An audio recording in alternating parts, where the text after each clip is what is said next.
Okay, we're going to close out with one big takeaway from the draft. Matthew, kick us off.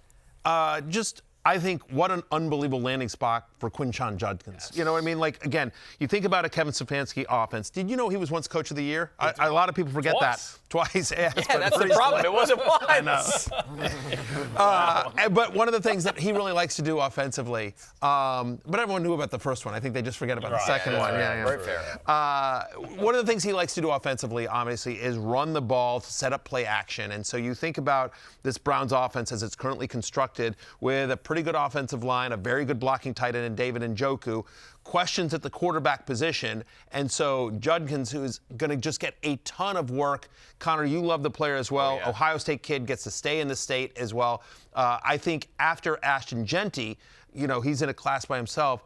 There's an argument to be made that Judkins should be the number 2 rookie running back going in fantasy drafts this year. Yeah, you know who might be number 3? Talking about landing spots, R.J. Harvey, second-round pick for the Broncos. You talk about backs like Amarian Hampton, Travion Henderson. We considered those guys better running backs than R.J. Harvey, but Amarian Hampton's got Najee Harris. Travion Henderson's got Ramondre Stevenson. R.J. Harvey has Jaleel McLaughlin, Audrey Estime. He might already be at the top of that depth chart. And like I said earlier, he can catch the ball out of the backfield. He could end up surprising some people. Yeah, another rookie running back that landed in a nice spot, I think, is Caleb Johnson. Goes to a run-first offense under Arthur Smith in Pittsburgh. Jalen Warren, very different kind of player. They're going to do a 1-2 punch. Caleb Johnson's basically be the Najee Harris role from last year.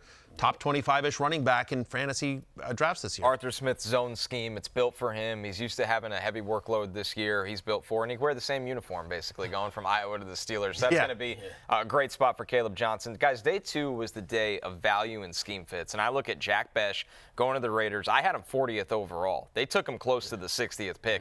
This is someone, to me, when you look at the fit, Geno Smith and Jackson Smith and Jigba, that clicked this year. When I watched Jack Bech play, he can play like JSN. He's got the agility. He can win over the middle of the field. He dominated the middle of the field in college this year. Chains mover. I think Bech, and this is a crowded offense because it's a good offense. Yeah. Shout out to the Raiders that crushed day 2 of the draft. Brock Bowers and Ashton Genty are going to be awesome, but there's still room for somebody else to step up. I think Bech is going to find himself fantasy relevant earlier than people expect. Yeah, a lot of toys for Chip Kelly to play with. This could be a really good offense. It's going to be a fun offense for sure. Definitely a guy you want to try to get in Dynasty. Some people might be sleeping on him a little bit, but I think he's the best all-around receiver on that team. I'm with you. What about you, Jay? Well, speaking of a lot of toys, speaking of crowded offense, one of the most interesting aspects of day 2 was what the Texans did with particularly to Iowa State. Yep. Wide receivers in Jaden Higgins and Jalen Knoll. That wide receiver room has just been completely revamped. I think that was a franchise that just looked at what they were dealing with at the end of the season with the injuries they dealt with. Stephon Diggs obviously no longer there. Tank Dell. This doesn't signal great things about where he is at, and hopefully he gets better and is able to return. But this room that was dependent on John Mechie at the end of last season, that now there is explosiveness. There are different aspects to complement Nico Collins, who was a guy who was in strong contention for Offensive Player of the Year before he hurt his hamstring. So just a completely different passing game outlook for C.J. Stroud. Yeah, it just seems like much like what the Bears are doing for Caleb Williams. Like they're giving him weapons, and the same with the Texans. Like I'd still like Houston to improve that offensive line before we're all done. But yeah, you feel a lot better about C.J. Stroud's fantasy value this year than you did last year. Yep, I particularly remember that game, I think on Christmas against the Ravens, where Stroud just had no answers, and it just felt like he was rattled, that it felt like that whole offense had taken a huge step back, and just to give him some more outlets beyond needing to fix the offensive line. But I think that will be a story of the season, C.J. Stroud bouncing back and looking like the guy that he did in his rookie year. Okay, that's us done, Matthew. That's how it's done. Well done. Yeah, done.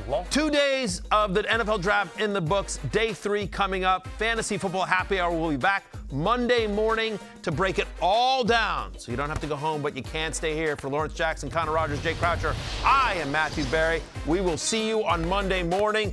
Peace out.